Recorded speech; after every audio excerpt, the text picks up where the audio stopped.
Баршаңызға сәлем, құрметті ұстаздар. Платформамыз Имейз деп аталады. Ол үшін біз поискқа EMAZ деп жазамыз, Имейз деп жазамыз.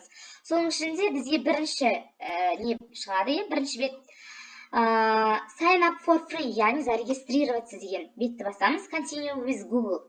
Google аккаунтымызбен кіретін боламыз, Continue батырмасын басамыз, жалғастыру. Мына жақта allow деген батырма болады, осыны басамыз. Осыны басқаннан кейін бізде берілді, мінекей ашылды біздің экранымыз, Бұл жақта не жасай аламыз? Бұл жақта презентация, веб-сайт, фотоальбом, тағы да басқаларын жасай аламыз. Бізге бірақ керегі презентация болғаннан кейін мынау бірінші батырманы басамыз. Choose a template дейді, шаблоннан таңда дейді. Мына жақта бұл жақта шаблондарды көру үшін мысалы біреусін көрейік, превью дегенді басатын болсақ, бізге алдын ала көрсетілмей қалай жасайды деген секілді, мінекей Modern Presentation деп шықты. Мына жақта бізде келесі екінші бетте басатын болсақ, бұл бізде былаймен кіріп шығар, зум жасайды, міне. Бір шкафтан екінші бөлігіне осылаймен өтіп отырады. Бұл деген өте керемет платформа, сіздердің оқушыларыңыздың сабаққа деген қызығушылығын сөзсіз арттыратын сөзсіз, Және де мен бұл жақта түр-түрі бар, мысалы кубик болады деген секілді. Өздеріңіз превьюді басып көре берсеңіздер болады. Мынаның ішіне де өзінен бөлінген education деген мінекей образование, білімге қатысты. Соның ішінде мысалға digital book дейді, кітап ашылуы мүмкін. Мынаны көрсеткім келіп отыр, виртуальная школа деп аталады, virtual school. Осы жерде бізде тақта ашылатын болады, яғни бөлме, бір бөлмеден екінші бөлмеге қарай кететін боламыз, міне.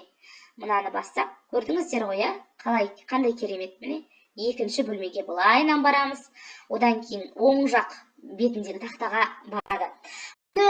Осымен жұмыс жасау үшін біз edit деген батырманы басамыз. Edit деген редактировать деген ұғымды білдіреді. Мінекей, мына жақта бізде ашылып жатыр. Бұл жақта не нәрсені жөндей аламыз, мысалға бірінші екі рет бассақ, бізде осы текстімізға өзгеріс енгіздіре аламыз, Егер де артқа қайтатын керек болса, мысалы мен өшіріп қалдым ғой, undo деп бір рет бассақ, мінекей, undo деп жазайық, Жақсы, мына жақта текст дегенді басайықшы, title дегенді бассақ, бізге шығарып, бастапқы не жазамыз заголовогына? Бірінші сабақ деп жазайық. Бірінші сабақ. Мысалға, мына жақта менде сабақ Q деген басқа 6 болып қалды.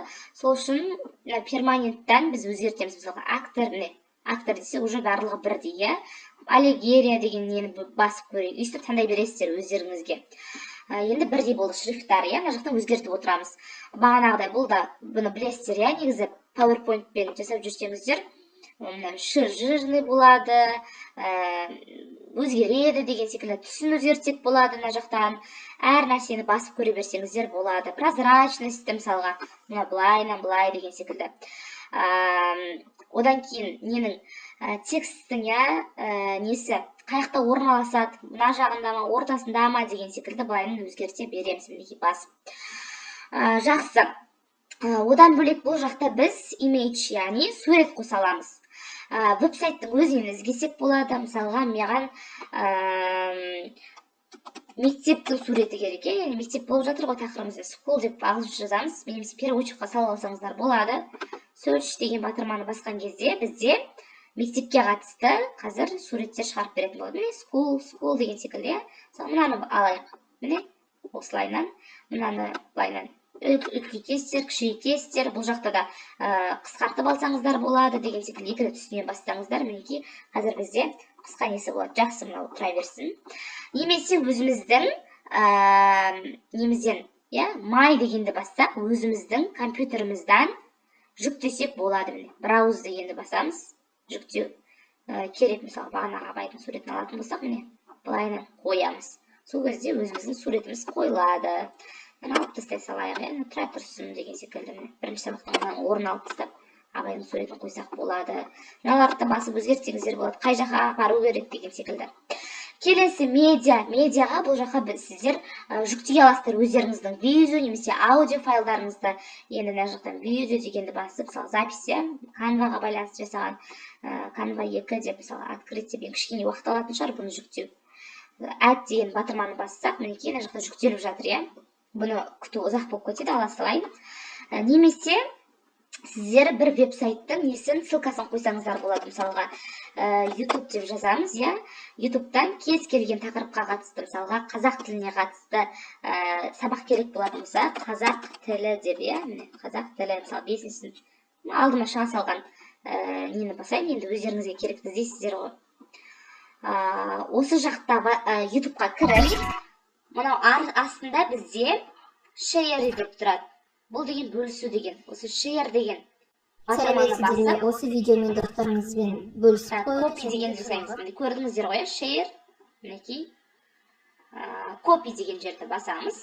Сөйтеміз де бағанағы немізге барып, мына жаққа вставить деген батырманы басамыз. Add дейміз, Сол кезде бағанағы видео қосылады.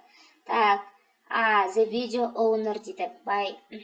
Жақсы, бұл видео қойылмайды екен. Басқа видеоны сіздер қойсаңыздар болады осылайынан, Ол кісі разрешение бермепті.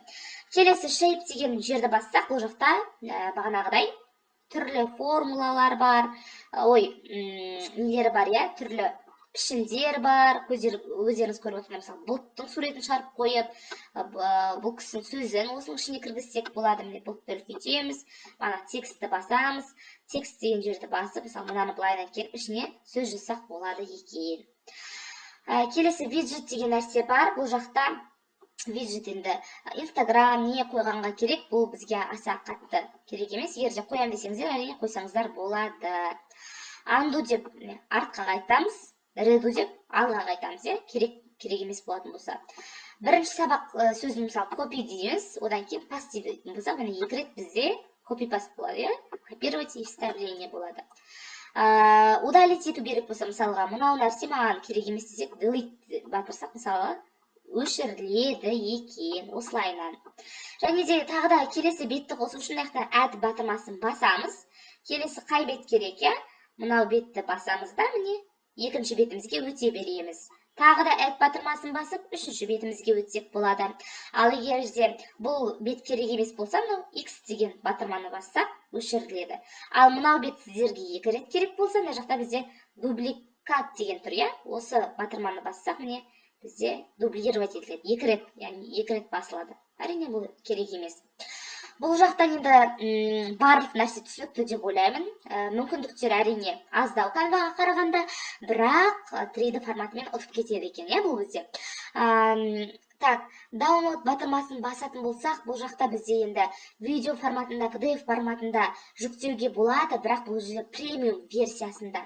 Сол үшін де біз балаларымызға тек қана бағанағы ссылкасын бөлісу арқылы, Wi-Fi обязательно керек болады, интернет. Осы жақта міне share деген батырманы бастық. Мына жақтағы link деген батырманы, link деген ссылка деген ұғымды білдіреді. Екінші тұр ғой. Немесе WhatsApp-қа жіберсеңіздер болды, қайда жібергілеріңіз керек. Осы link деген батырманы басып, copy-ді басамыз. Copy-ді бастым. Енді мына жаққа кіріп қояйын, Мынау ссылканы қояйық. Міне қойдым. Міне менің нем ашылып тұр, бірден уже. Бірінші сабақ деп бағана қойғандарымыз. Бұны енді өзіңіз ары қарай жөндейсіздер, ары қарай басамыз деген секілді көре бересіздер. Мына жақта мен тек қана бір несін жаздым ау деймін. Жалпы Emails платформасы бойынша сіздерге бүгінгі сабақ түсінікті болды деп ойлаймын. Тыңдағандарыңызға рахмет.